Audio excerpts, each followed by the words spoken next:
Assalamualaikum warahmatullahi wabarakatuh.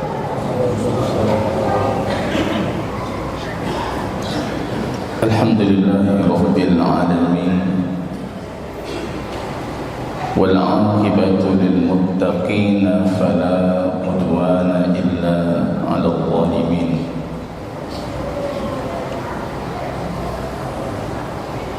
Asyhadu an la ilaha illallah wahdahu rabbi la syarika lahu wa asyhadu anna muhammadan abduhu wa rasuluhu safiyyuhu min khalqihi wa khaliluhu.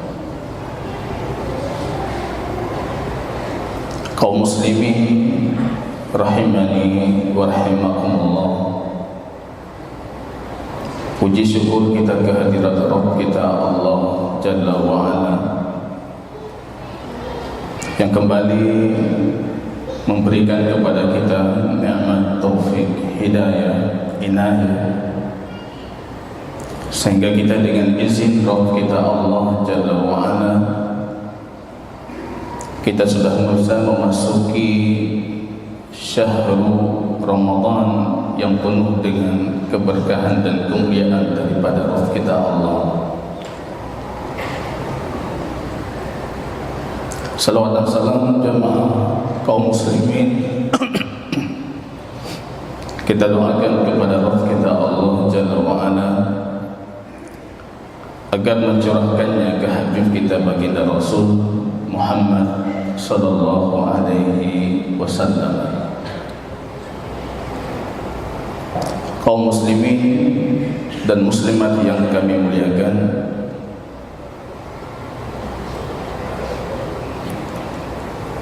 kembali dengan izin Allah Ta'ala kita lanjutkan kajian tauhid dan akidah kita yang seharusnya kajian ini kita kaji di Sabtu malam atas pertimbangan dan kebijakan dari BKM Masjid selama Syahrul Karim atau bulan Mubarak ini kajian diganti di pagi subuh seperti jadwal hari ini. Kitab yang kita kaji jamaah kaum muslimin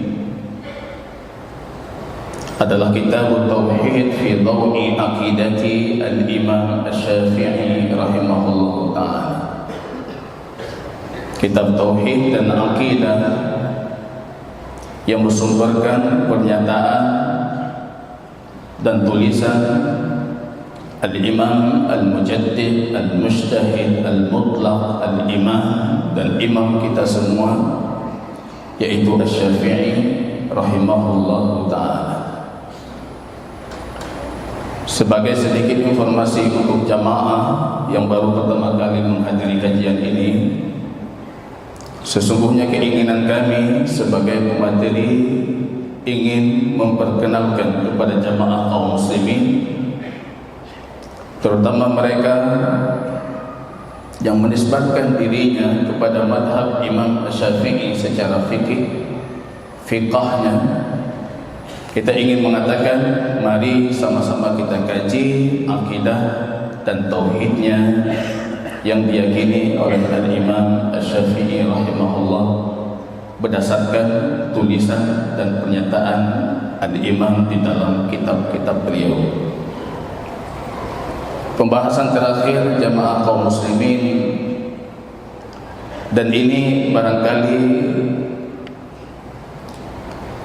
pembahasan terakhir untuk bab yang kita lanjutkan sebelum bulan suci Ramadan, yaitu bab majaa fi ar-ruqyati, bab berkaitan tentang ayat Al-Qur'an Al-Karim dan hadis baginda Rasul sallallahu alaihi wasallam tentang ruqyah.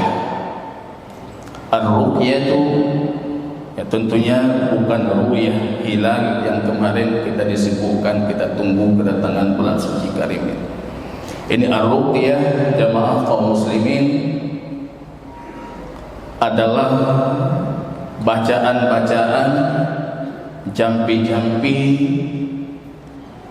atau membaca bacaan tertentu dengan tujuan dan niat membentengi diri dari keburukan sihir, penyakit, dan mengharapkan kesembuhan dari segala itu. Itulah ruqyah. Ruqyah ini jamaah kaum muslimin rahimani wa rahimakumullah, salah satu dari alternatif pengobatan yang diajarkan oleh baginda Rasul, dilakukan oleh baginda Rasul. Bahkan baginda Rasul sallallahu alaihi wasallam dilakukan atas dirinya ruqyah asy-syar'iyyah tersebut. Pernah baginda Rasul diperhatikan oleh Jibril Ruhul Amin, "Ashtakaita ya Muhammad, apa kamu merasa sakit dan mengeluh dari rasa sakitmu?" Dijawab oleh Nabi, "Na'am ya Ruhul Amin, aku merasa sakit di tubuhku." "Ta'ala arki, berikan tanganmu supaya aku meruqyahmu." "Bismillah ya arki," kata Jibril, "dengan nama Allah aku meruqyahmu wahai Muhammad. Min kulli syai'in yu'dhik, dari semua keburukan yang menimpa." Dengan pegang hafal.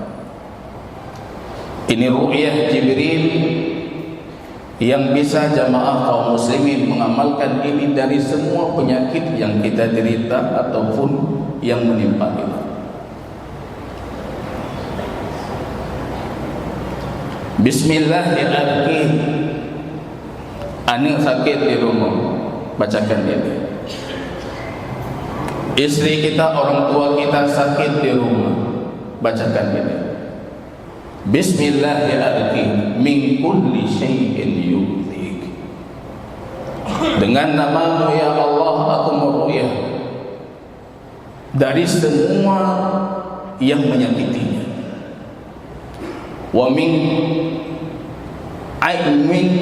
syai'in yu'dhik wa min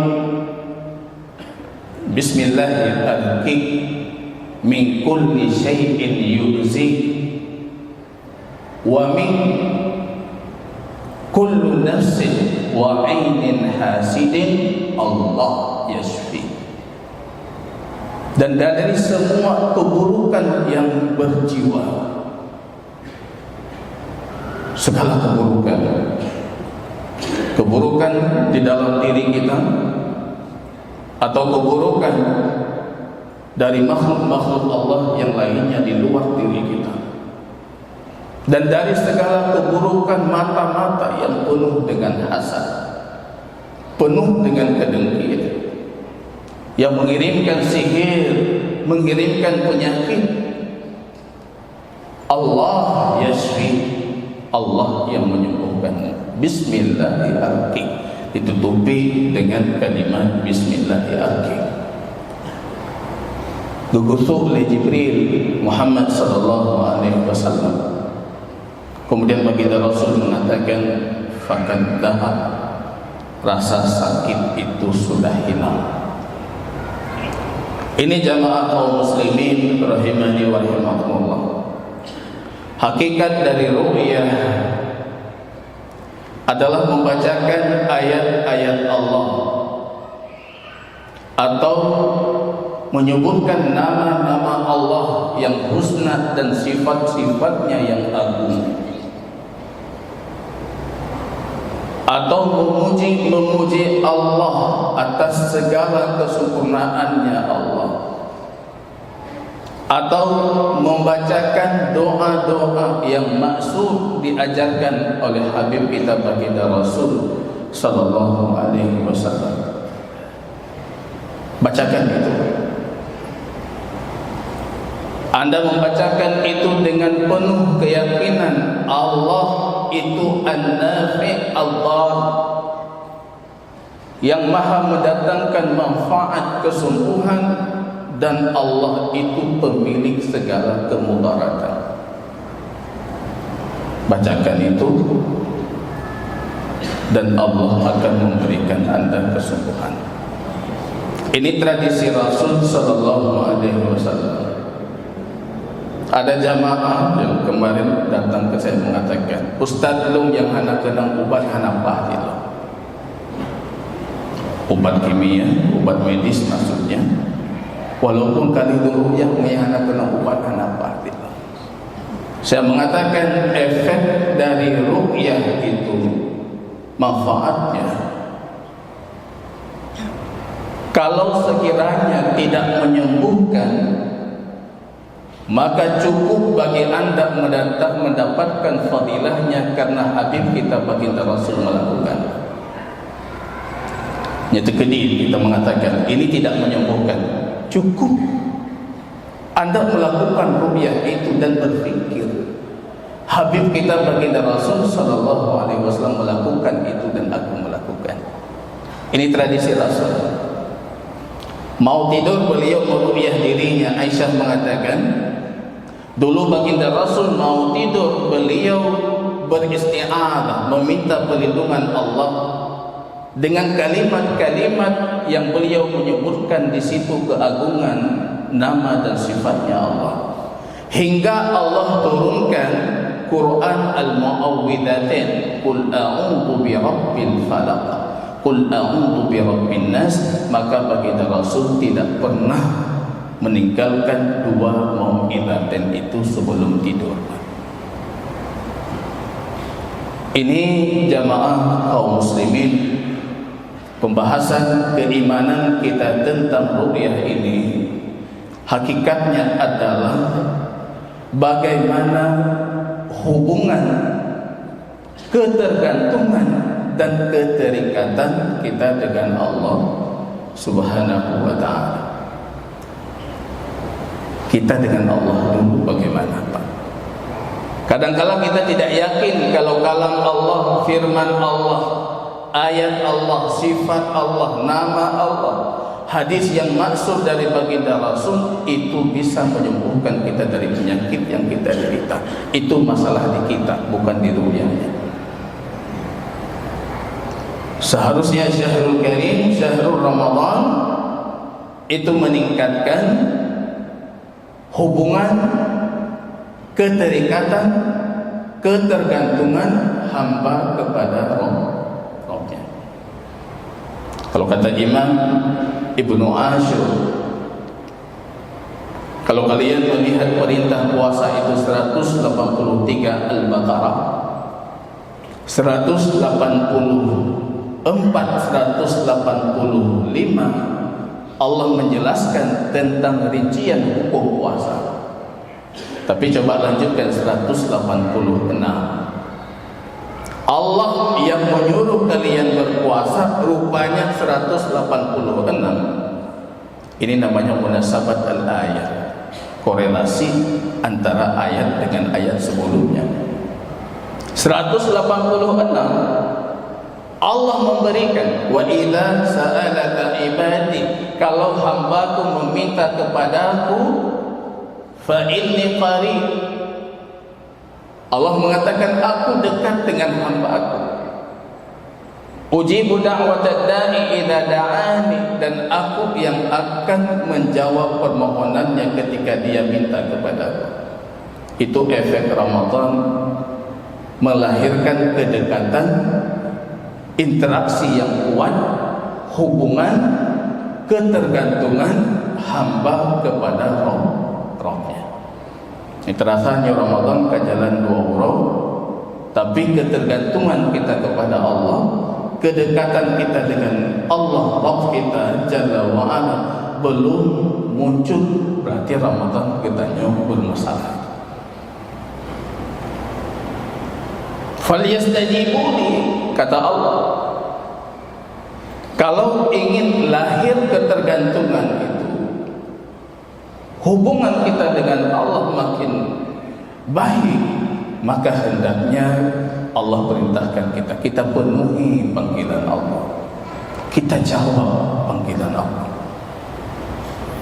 Kita hadir ketika Allah meminta kita, falyastajibu. Isi hari kita dengan panggilan Allah. Makin ketergantungan kita dengan Allah Jalla wa'ala.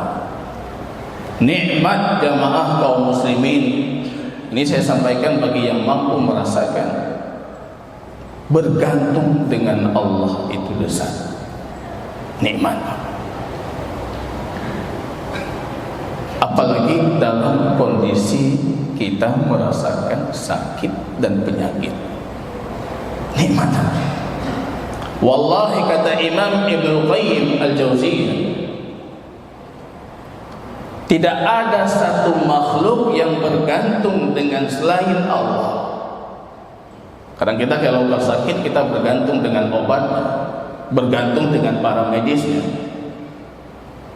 Imam Ibnu Qayyim mengatakan, demi Allah, tidak pernah aku lihat, kata beliau, orang yang bergantung dengan selain Allah dengan sesuatu apapun itu, illa udhiba bihi walabud, dia pasti akan diazab dengan apa yang dia bergantung dengannya itu, dan itu pasti, kata beliau.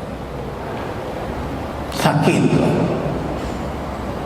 bergantung dengan tenaga medis ketika sakit, itu menambah penyakit. Bergantung dengan obat-obat ketika sakit, itu menambah penyakit.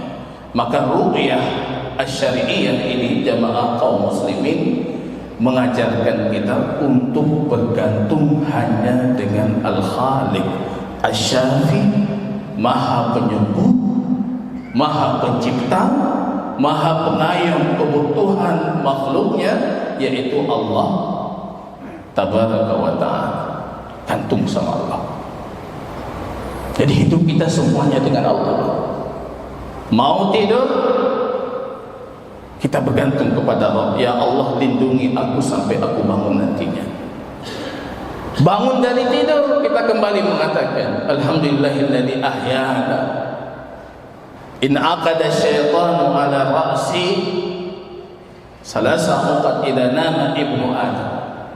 Baginda Rasul mengatakan, ketika anak Adam itu tidur, rupanya syaitan mengikat 3 umpulan di belakang kepalanya.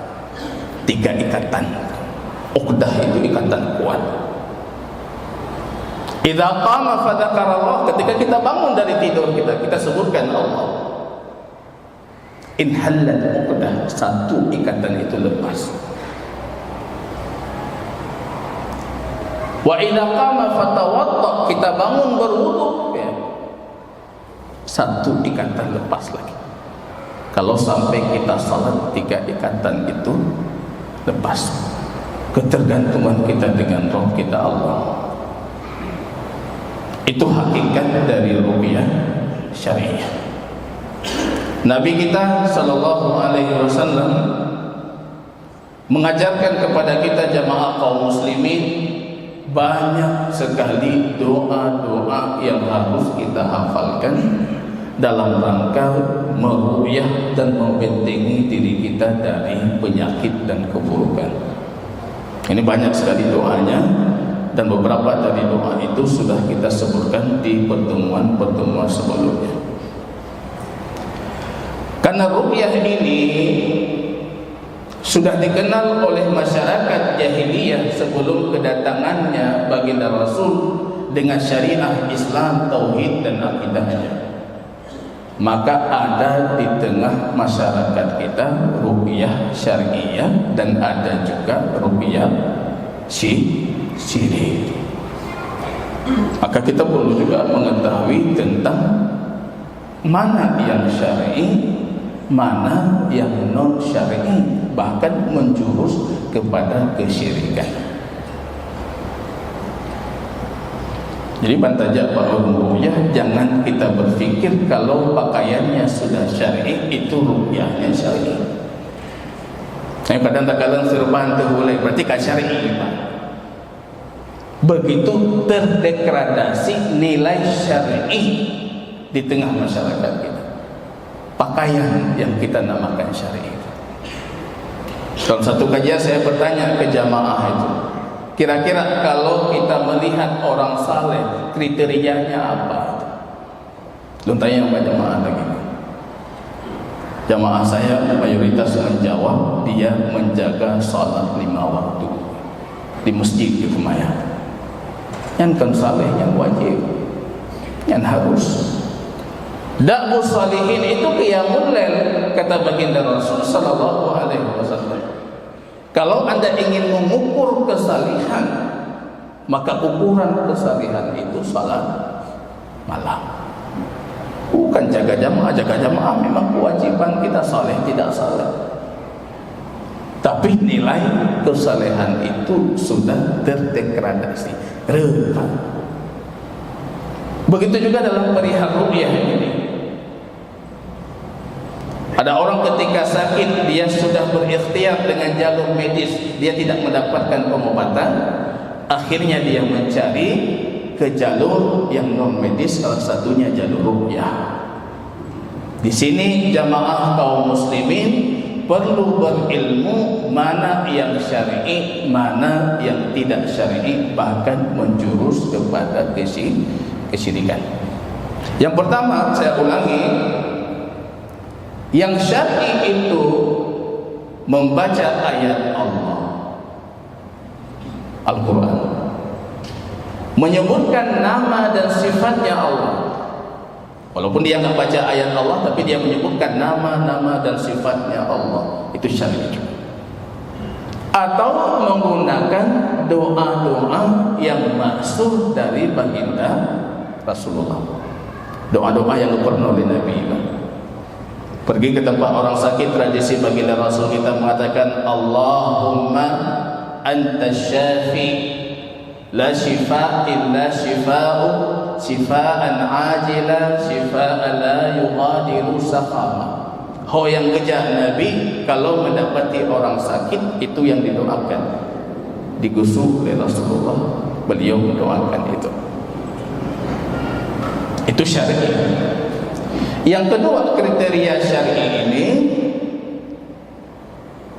menggunakan bahasa yang jelas. Jadi kalau kita pergi ke tempat peruqyah, kita dapati dia menggunakan bahasa yang tidak jelas, gekabong-kabong kepegahaman, atau menggunakan bahasa yang sama sekali kita tidak mengetahuinya, itu terindikasi peruqyah itu bukan peruqyah syar'i. Nyana syar'i, dukun apa. Yang ketiga, syaratnya harus meyakini Allah itulah penyembuh sebenarnya. Ini cuma media saja. Nah, kita hari ini dokter berpikir lo yang pulih drone. Obat yang kita minum kita yakini obatnya pulih. Padahal hakikatnya Allah Asy-Syafi. Yang keempat, dan ini paling penting, jangan diikuti dengan bentuk-bentuk, ada tambahan-tambahan, ada embel-embel, atau dibarengi dengan kegiatan-kegiatan yang diharamkan ataupun terindikasi syirik. Kalau Anda butuh obat, silahkan datang hari ini, harus uronya. Atau datang ke tempat fulan, harus tempat itu. Atau nomor bangkrut melemang harus bangkrut. Atau bawa ini, bawa itu, harus bawa itu. Atau bahkan kadang-kala sampai menyembelih untuk selain Allah. Nememano apa? Syirik. Itu nggak mungkin syar'i. Atau peruqyahnya itu punya kemampuan yang itu bukan kemampuannya makhluk normal. Ini kadangkala orang musumbo, kalau bahasa Aceh ruqyah itu musumbo, itu jid gesumulu, bisa melihat apa yang tidak nampak. Itu tidak mungkin syar'i. Yang mungkin syar'i, yang syirik. walaupun serban boleh, walaupun jubah merah tetano, itu syirik. La ya'lamul ghaiba illallah wa indahu mafatihul ghaib. Perkara gaib itu cuma Allah yang tahu. Gak ada yang mengetahui perkara gaib selain Allah. Kalau terindikasi satu dari 4 syarat itu tidak terpenuhi, berarti itu bukan ru'yah syar'i. Kalau tidak ada itu, semuanya unsurnya terpenuhi, itu bisa kita pastikan itu ru'yah syar'iyah, pengobatan yang dibolehkan. Walaupun yang melakukannya bukan orang Islam. Ya, ini perkara yang kita diskusikan di akhir kitab kita, pernyataan dari Imam Asy-Syafi'i rahimahullah. Di sini disebutkan qala Rabi' ibnu Sulaiman, muridnya al-Imam Asy-Syafi'i, Rabi' ibnu Sulaiman mengatakan, sa'altu Asy-Syafi'i an ru'ya. Aku bertanya kepada Imam Asy-Syafi'i tentang ru'yah, faqal la ba'sa ayyarki ar-rajulu bi kitabillahi wa ma ya'rifu min dzikrillah. Enggak masalah, kata beliau, silahkan Anda meru'yah diri Anda dengan kitab Allah ataupun zikir yang Anda tahu dari Allah atau dari Rasulullah. Qultu, Rabi' bertanya, ayarki ahlul kitab al-muslimin, boleh tidak Yahudi Nasrani meru'yah orang Islam? Jadi masalahnya bukan orangnya dalam perkara ru'yah ini. Masalahnya adalah apa hakikat dari ru'yahnya, yang dibaca apa, terpenuhi syarat tidak. Urung berangkat saja. Imam Asy-Syafi'i mengatakan, nah, ini pernyataan Imam Asy-Syafi'i dinukilkan oleh muridnya Rabi' ibnu Sulaiman, boleh, kata beliau, boleh. Idza raqu bima ya'rifu min kitabillah aw dzikrillah, tapi dengan syarat kalau si Nasrani itu meru'yah dengan kitab Allah, ayat Allah. Yang baca silakan, yang penting ayat Allah. Ataupun dia menyebutkan nama dan sifat Allah. Jadi enggak ada permintaan kepada Tuhan selain Allah, tidak ada unsur syirik, tidak ada unsur diharamkan. Silahkan orang ahli kitab Yahudi Nasrani itu meru'yah orang Islam. Faqultu, Rabi' mengatakan, wa mal hujjah fi dzalik, apa dalilmu untuk pembahasan itu?